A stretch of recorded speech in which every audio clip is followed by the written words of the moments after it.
आज मराठी भाषा दिन आहे. कुसुमाग्रजांच्या जन्मदिवशी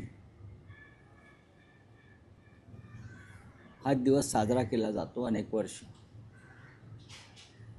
आणि मराठी भाषेसाठी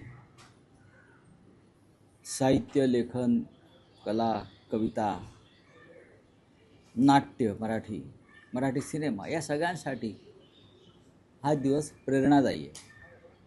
कारण कुसुमाग्रजांनी नाटक लिहिलं, कविता लिहिल्या, गद्य पद्य सर्व लेखन केलं.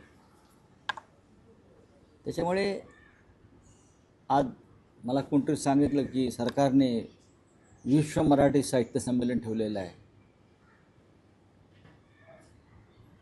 उद्योगमंत्री उदय सामंत यांच्या नेतृत्वाखाली. ते मराठी भाषेचे मंत्रीसुद्धा आहेत. कालच विधानसभेत एक बातमी पाहिली मी की महाराष्ट्रातल्या जवळजवळ 300 मराठी शाळा बंद पडलेल्या आहेत. 300च्या आसपास, 288 वगैरे आहेत. 300 मराठी शाळा बंद पडल्या. आणि आमच्या राज्याचे मुख्यमंत्री ओरडून सांगत आहेत, मुंबईत, महाराष्ट्रात मराठी भाषेचीच सक्ती राहील. जर मराठी भाषेचीच सक्ती राहील असं जर तुम्ही म्हणताय तर शाळा बंद का पडल्या? याचं उत्तर त्यांनी देणं गरजेचं आहे की मराठी शाळा बंद का पडल्या? जिल्हा परिषदेच्या मराठी शाळा बंद पडत आहेत. चंद्रपूर गडचिरोलीपर्यंत मराठी शाळा का बंद पडत आहेत? का आदिवासींची मुलंसुद्धा इंग्रजी शाळेत जायला लागली का?